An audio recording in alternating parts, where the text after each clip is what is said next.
Hello everyone and Happy New Year. Thanks for tuning in to Gazzaviz on your New Year's Day. I hope you're having a lovely New Year's Day and the first day of 2020 New Year and of course new decade as well. So we're doing a bit of a roundup for today's video, a bit of a New Year's Day round. Of course, Gazzaviz Sunday roundup will be returning on Sunday. But we're going to have a little bit of a roundup for you for this video, so sit back, enjoy, and we'll talk you through solar activity, sea surface temperature anomalies, Arctic oscillation, North Atlantic oscillation, and of course weather for the next week, 10 days and beyond. So I'll get on that video short. Just say that Terry Scully's January forecast will be coming up at gazzaviz.com this evening. Try and get that up for you around 5-6 o'clock this evening, I would have thought. Right, so we're going to start off with solar activity. I haven't looked at this, of course, since we wrapped up the winter updates. So this is the view of solar disk on our side of this. Our cyber disk today from solarham.net. We are spotless, there's no sunspots whatsoever, so therefore solar activity is at very low levels and is expected to remain at very low levels for the next 3 days at least. A completely blank and spotless solar disk today. I haven't looked at this since we wrapped up the winter updates either. This is the Gazzaviz solar activity tracker updated to 30th of December, so pretty much to the end of 2019 by a good friend James Atwill. Big thanks to James for updating this. Of course, Happy New Year as well, James. So this is how things are currently looking, still at a very, very low level of solar activity. Of course, we have got a few days that have sunspots here and there, indicated by this orange line just here that spikes up. And a couple of days ago we did actually have a little bit of a larger spike, a bigger spike that we've had perhaps since around the summer, early part of the summer. So that was enough to lift the trend lines, which are the thick green and thick red. That was a thick red line. That was enough to lift those two coloured lines up a little bit. But generally, we are flatlining at a very, very low level of solar activity. You can see that, by the way, the two lines are sort of along the bottom of the chart, flatlining away. And they have been in this sort of situation since around May, when we dropped down into true solar minimum. So we are at solar minimum, and we're going to stay at solar minimum probably for another 6 months or so, maybe another year. I suspect 2020 will see the beginnings of solar cycle 25. I think it will start, but I suspect it'll be quite a slow start, as solar cycle 24 was. So I think it's going to take quite a while before we see solar activity really starting to ramp up. And of course, it's always the first winter or two of the new solar cycle that has the greatest chance of being cold, not necessarily the solar minimum winter itself. This is the solar minimum winter of solar cycle 24, I think. But it's actually the first 1, 2, 3 winters of the new solar cycle, the next solar cycle, if you like, that has the greatest chance of having blocking. I suppose there's a little bit of a time lag between entering solar minimum and the effects that it has on the jet stream and whatnot. Of course, we'll be keeping a very, very close eye on solar activity during the next few weeks and months via the Gazzaviz Sunday Roundup. This also been sent through by a good friend Richard Trott. So this is showing that we have ended 2019 with a record in terms of solar activity. So for 2019, we have had 231 days without sunspots. That is 77% of the year. That's not had any sunspots. So that's deep, deep solar minimum. And it's a bigger solar minimum just about than what happened in the last solar minimum for the last solar cycle.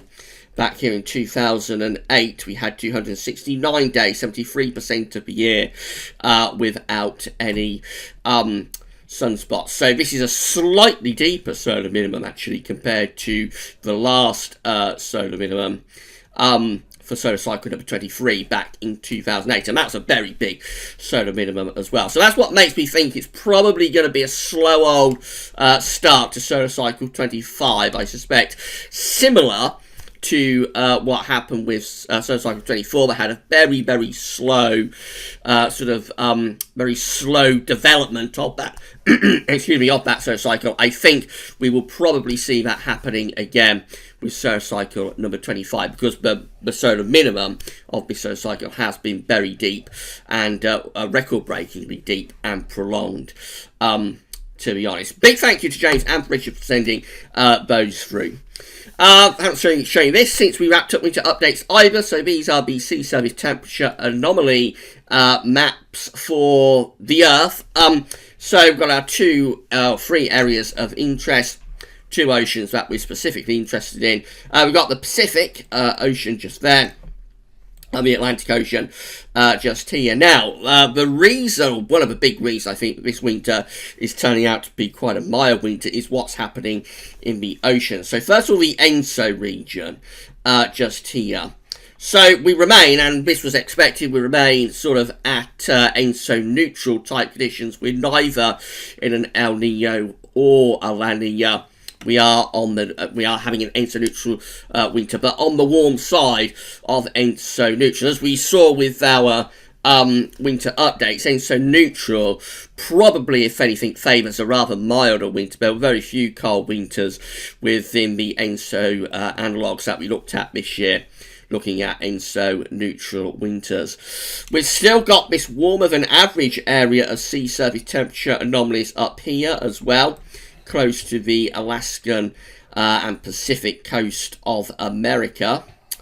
So it's still relatively warm up there. And in the North Atlantic, we've developed this colder than average area of sea surface temperature anomalies in the North Atlantic, and almost a horseshoe shape of cold and average sea surface temperature anomalies like that, or an inverted horseshoe shape. So it's warmer over here and it's cooler just there and just there. So putting the Atlantic together with the Pacific, and we did see this when we did the winter forecast. Actually, I did highlight this in the winter forecast. The way that the sea surface temperature anomalies have developed, both in terms of the ENSO region and the North Pacific, and also the North Atlantic. The way things have developed over the past few months, that is not a pattern that is conducive to cold winters. Now, there are things that we highlighted in the winter forecast that could give us colder conditions. So that's why we was expecting a bit of a seesaw type winter, a bit of a teaser winter, where the cold would come very briefly and then be pushed away again by milder conditions, and then the cold will come back a little bit, maybe be pushed away again. Haven't had any cold sort of pushing in yet, but it's still relatively early days. Still got January, February to go, but we did highlight the fact that what's happening in the Pacific and the Atlantic Oceans, they really are not set up, not conducive to a cold Northern European winter this year, unfortunately, for those who would like to have a cold winter. So we'll see, of course, how the oceans, both the Atlantic and the Pacific and the ENSO region, develop over the next few months with the Gazo sitting around. And of course, the monthly ENSO updates will be starting again this month in January too. The Central England temperature is in for December. So this is the CET page at Gazo. We're starting at 1659, of course, it's the longest and most consistent long time temperature record anywhere on Earth. But of course, the further back you go, the more unreliable it gets. But it is sort of an indication of what things were like 200-300 years ago. Let's scroll all the way down through the centuries and decades and come down to 2019. There it is. Excuse me. Whoops, just better get the phone. Right, sorry about that. Phone answer. Someone wishing us a happy new year. Just getting on to central temperature. So it's in now at Hadley for December and for the year as well. So the December CT came out as expected, I said in yesterday's video, at 5.8. So it was actually cooler than December last year, which was at 6.9. So around a degree cooler than last December. Although that is, of course, still mild and average. These are our averages just here. So for 81 to 2010 and also for 61 to 1990, the December average is 4.6. So it was over a degree milder than average on both long-term 30-year temperature averages. But a little bit cooler than what happened last year with December. The yearly CT comes out 10.34. That's not a very warm year. We have had a run of them now. So 2018 was at 10.69. 2017 was at 10.58. 2016 was at 10.34. 2015 was at 10.31. Warmest year on record so far is 2014 at 10.95. Before that, we did have a couple of cooler years for 2012 and 2013 at 9.72 and 9.61. And then warm again in 2011. Which had a CT of 10.72. And our last really cold year was 2010, of course, with the December to remember, and also a cold winter for 09-10. And the summer wasn't all that good, although it did have quite a hot month in July of 2010, 17.1. But anyway, the yearly CT for 2010 was 8.86, and that's the first time we dropped into the 8s since 1986. Before that, 2009, quite warm, 10.14. 2008, a little bit cooler, 9.97. And of course, 2010, as I say, that was the last time we had a notably cold December. It was nearly the coldest December in the entire CT series. It had a negative central temperature at minus 0.7. So it's exceptionally cold and severe snowy month. But since then, generally it has been mild during most of the Decembers. 2011, 6.0, mild. 2012 at 4.8, probably not too far from average. 2013, mild at 6.3. 2014 in December, mild at 5.2. A little bit more than average. 2015, extraordinarily warm. And I say warm because it has a CT of 9.7. Bear in mind that the average for December is 4.6. So, I mean, that's just exceptionally warm month indeed in December 2015, coinciding with the Super Nino, of course, of the winter of 2015-16. Mild December in 2016, 6.0. Not too far from average in 2017 at 4.8. Then very mild in 2018 at 6.9. And another mild December just gone at 5.8. So the wait for a cold December certainly continues. And of course, we'll be keeping a close eye on the central temperature through this year and seeing how things develop during 2020. Arctic oscillation observed and forecast is looking like this. So the black line shows where we've been with the Arctic oscillation. The red line's at the end, where the GFS ensembles are forecasting the Arctic oscillation to go. Remember, it's just an index that's reflecting the atmospheric state. It's not driving anything in its own terms. It just tells us what the atmosphere is doing. When the AO is in its negative phase, you're going to have high pressure blocking up over the pole. But conversely, when the Arctic oscillation is in its positive phase, you have low pressure over the pole. So in the winter, a positive AO is a signal for mild weather through the Atlantic and Europe, really, because the cold air tends to get bottled up over the Arctic itself. And conversely, though, when the AO goes negative, that's a colder signal because you get the blocking, pushes cold air out of the pole down into mid-latitude. Arctic oscillation is very positive at the moment. We're just there, and the GFS ensembles are forecasting the Arctic oscillation to become even more positive in the next week or two. So we go to really, really positive territory there as we go through the first week or two of January. One or two of these ensemble members are dropping down into negative territory towards the middle of the month, but they, I think, are outliers quite clearly, and the general overall trend with the Arctic oscillation looks to be to keep it in very positive territory. This could be one of those positive AO winters that we've had for a very long time, actually, with a distinct lack of northern blocking, certainly through the first half of the winter. North Atlantic oscillation is very similar. Again, the NAO, black line shows where the NAO has been. Red lines at the end where GFS ensembles are forecasting the NAO to go. You notice how both these indexes went positive around the start of December. This happened last year with the NAO, but with the AO, last winter was actually a negative NAO.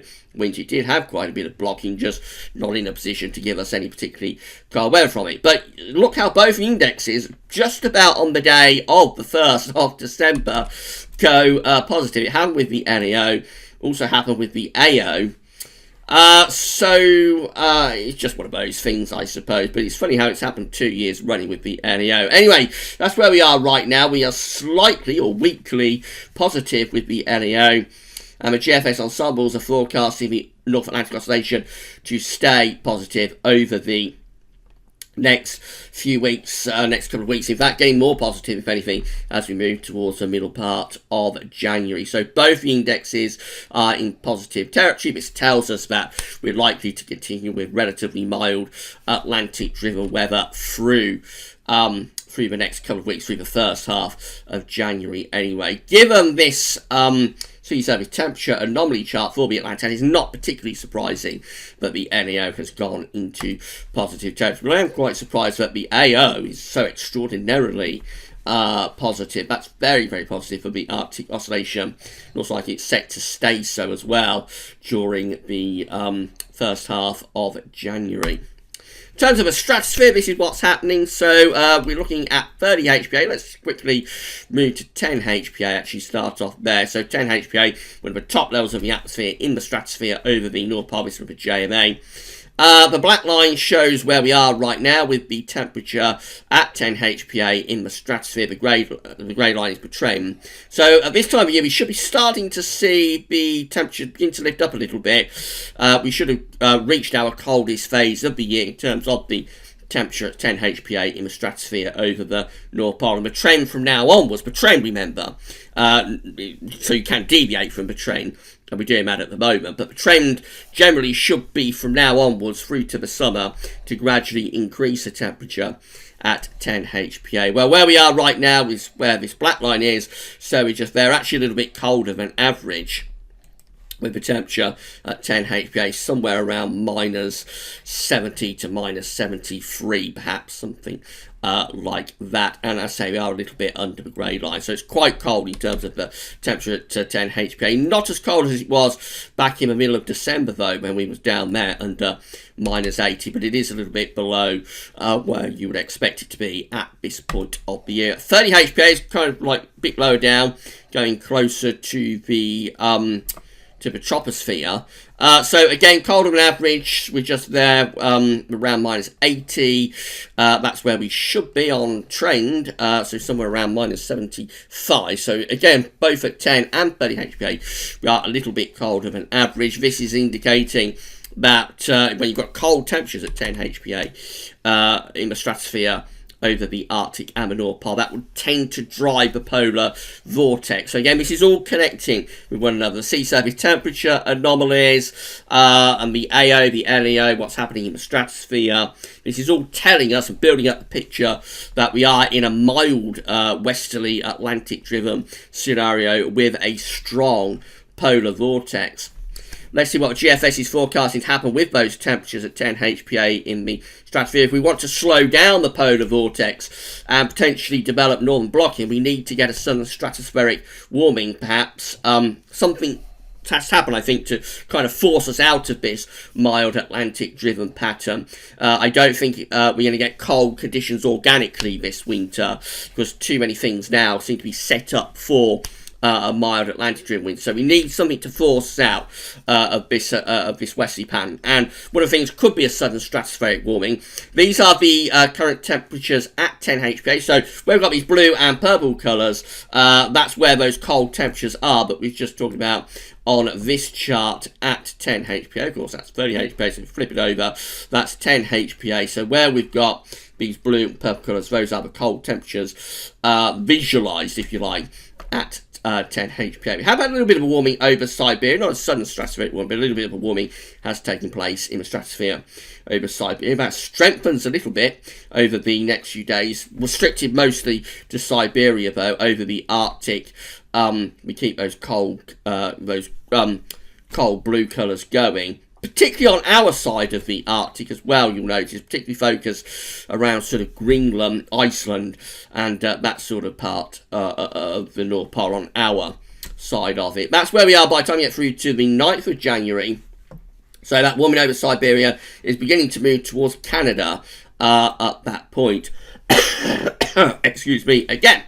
And then we go through into extended range with this GFS, and we see these yellow and green colours gradually getting towards Greenland, or trying to get towards Greenland before they sort of fizzle out, and it just sort of peters out really, that warming. And we finish up on the 17th of January still with these very cold temperatures going around -80 right over the top of the pole. So there's no sign at the moment of any particularly significant warming of the stratosphere over the Arctic itself. We do get a warming over Siberia, not a sudden stratospheric warming, but we get quite a strong warming in a few days over Siberia that does get itself towards Canada, but when it gets to Canada, it kind of peters out. It never really gets into the North Pole itself. So those cold temperatures at 10 HPA look set to continue over the pole itself during the coming days. We may see this warming sort of displacing those cold temperatures a little bit, but really they still look quite rooted actually to the North Pole and towards our side of the pole as well. So no sign of any sudden stratospheric warmings at the moment. Still relatively early days for this. They get more likely the further into the winter you go. So the further on we go, the greater the chance will become that we do get some sort of significant warming of the stratosphere. But in the next couple of weeks, not really much sign of that happening over the North Pole itself. These are the GFS upper air temperature and precipitation ensembles for the next couple of weeks. The red line is the 30-year upper air temperature average at Manchester today. So we've got these milder than average temperatures, very significantly so in terms of the upper air temperatures. It is a lot cooler on the surface though. And coming up at weekend, we're going to have a little bit of a cold snap just for a day or two around Friday and Saturday, and then the temperature lifts up again through the second half of the weekend and into next week. More extended range, generally hinting at being quite mild. There are some colder outlier members, and one of them is this thick green line just here. That is actually the GFS operational run. I'm going to show you in a moment. So that actually goes quite cold in the extended range, but you can see it is quite an outlier. But I wouldn't necessarily say it's an outlier. There are other ensemble members doing something similar, but it's not particularly well supported. Most of the ensemble members are up here in the mild sort of category. And precipitation wise, so the first week of January looks relatively dry. Around the 3rd, we do have a little bit of rain. That's on a cold front that's going to drop southwards, introduce this cooler air from the north. But overall, the first week of January looking quite dry.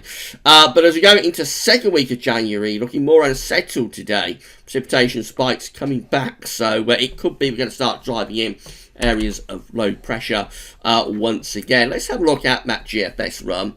So this is how it's looking for Saturday. Under a ridge of high pressure, but a little bit cooler on Saturday. We do get cooler air coming down from the north. Into Sunday, we start to pick up a milder southwesterly flow already across the northern half of the country, and by the time we get through to the early part of next week, we're into mild west or southwesterly winds starting to turn wet and windy. So that idea from the GFS yesterday that England and Wales could have a cold early part to next week with frost, that's gone away really, and we're into these mild westerly winds across the whole country by Tuesday.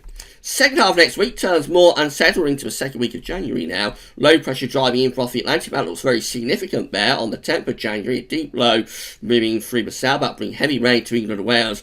Maybe a little bit of snow on the northern edge across parts of the Midlands and Wales. But I suspect this low pressure won't be in that position when we get to the 10th of January. It'll be interesting to see where that low actually is. That gets out of the way, and we're left by day 10 in a run of quite cold, showery northwesterly winds, and then low pressure continues to drive in from off the Atlantic into the extended range. Then towards the middle of the month, we start to build up the heights to the east, so we are having a go at generating a Scandinavian high here. Doesn't quite come off. We finish up sort of in a west-south-westerly, but it has a really good go at generating a Scandinavian high. And it's probably quite cold anyway around the middle part of January and going a little bit drier again. However, as we saw on this ensemble chart, it's not particularly well supported in what it's doing there through that second week of January, turning quite cold. So most ensemble members are keeping things milder and suggesting that this 6 o'clock GFS run is probably, I wouldn't necessarily say it's a cold outlier, but it's probably definitely at the colder end of the range of options. See what I mean? GEM looks like that. So again, a little bit of a cooler snap on Saturday. High pressure building in, probably giving us frost for England and Wales over the weekend. But as early as Sunday, we're already going back into those milder southwesterly winds. And then early next week, where we all go into the west southwesterly, so it's all turning milder, but also turning more unsettled as well, with low pressure driving in from off the Atlantic. Let's have a look at day 10, still pretty mild, low pressure continuing out to the north and west, and still in those west southwesterly winds. The ECMWF is looking like this. So again, high pressure is just down to our southwest on Saturday, but it will be a little bit cooler on Saturday and for England and Wales over the weekend as well. Into next week, we go into those mild westerlies, southwesterlies. It turns a lot milder. And then in towards the extended range, moving up towards day 10. Generally, low pressure continues to be moving in from off the Atlantic until we get to day 10 itself, and then starting to generate a little bit of a ridge and turning a little bit cooler as well, particularly so for northern parts of the country. Maybe turning very cold over Scandinavia if this trough of low pressure digs in from the north, but otherwise we're under this ridge of high pressure. Will be drier and cooler at day 10 if it comes off like that. These are the options are on the table within the ECM ensembles today for day 10. This is from the Icelandic Met Office, of course, gets us to the 11th of January 2020. So have 20 members of the ECM ensembles looking unsettled at day 10, with low pressure coming in off the Atlantic and quite a strong westerly jet stream as well. Another 20 with low pressure just a bit further north and some higher pressure to the south. So that's less unsettled, but it's mild, potentially very mild. And then 11 just here, including the control and the operational run. That's the run we've just talked about. That's building up some heights to the west, the southwest, a trough low pressure digging in over Scandinavia. That's the coolest option. Not particularly cold, but it is the coolest option at day 10. And it's also turning reasonably dry there as well with that ridge. In 2 weeks' time, these are the options that we've got. So we have 16 members of the ECM ensembles. This is for the 16th of January, by the way. 16 members of the ECM ensembles, including, interestingly, the ECM control run, but generates high pressure towards Scandinavia for the middle of January. So that is a bit of a change. That's high pressure up to our east-northeast, and we'll be pulling in quite cold easterly winds with that one. 15 members of the ECM ensembles for the middle of January look unsettled with low pressure out to the west, and we bring in westerlies. 12 with low pressure to the west and high pressure to the east. That's a drier option. Could be a little bit cool depending on whether we're bringing the air in from off the continent. And then 8 down here just look unsettled with low pressure in off the Atlantic. It looks like the ECM ensemble is generally favouring mild conditions up to day 10, up to 2 weeks out, which is the middle of January. But gradually, day by day, this sort of Scandinavian high type idea, we are seeing this, excuse me, we are seeing this becoming a little bit more supported within the ensemble. So it's still a minority option, only 16 doing that, but that's an increase on yesterday, and yesterday was an increase on the day before. So I think it's unlikely we will generate a Scandinavian high in the middle of January and pull in those cold easy winds, but I wouldn't totally discount the possibility as the ECM ensembles are gradually day by day increasing this as a possibility. So just one to watch, really, but it is quite unlikely that we will be able to, if we do build up a ridge over Scandinavia, it's quite unlikely, I think, that it will be able to survive what is bound to become an Atlantic onslaught. And we'll try to break it down. So without some sort of warming of stratosphere, perhaps, I think a Scandinavian high is going to struggle to get going. But we shall see. Gradually, the ECM ensembles are increasing that possibility, anyway, for the middle of January.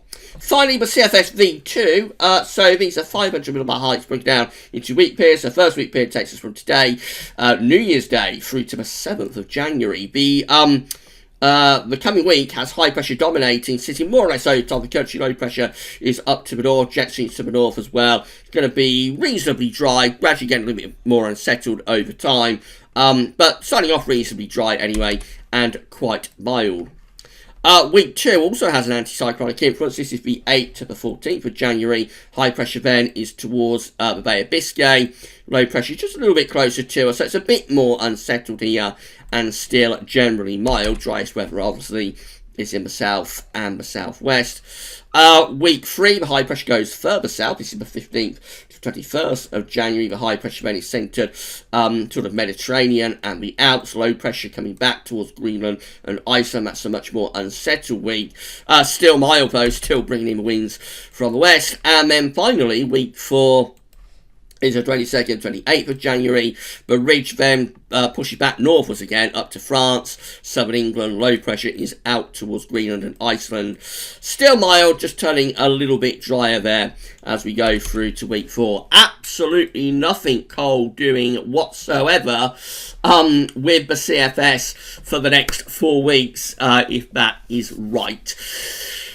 But again, we know that CFS is unreliable at the best of times, and things can change very, very quickly.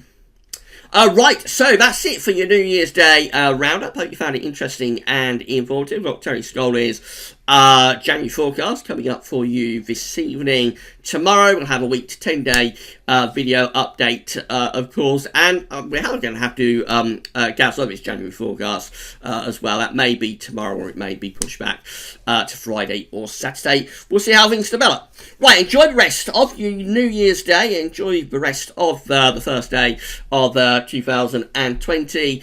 And that's all for now, though. Thanks for watching.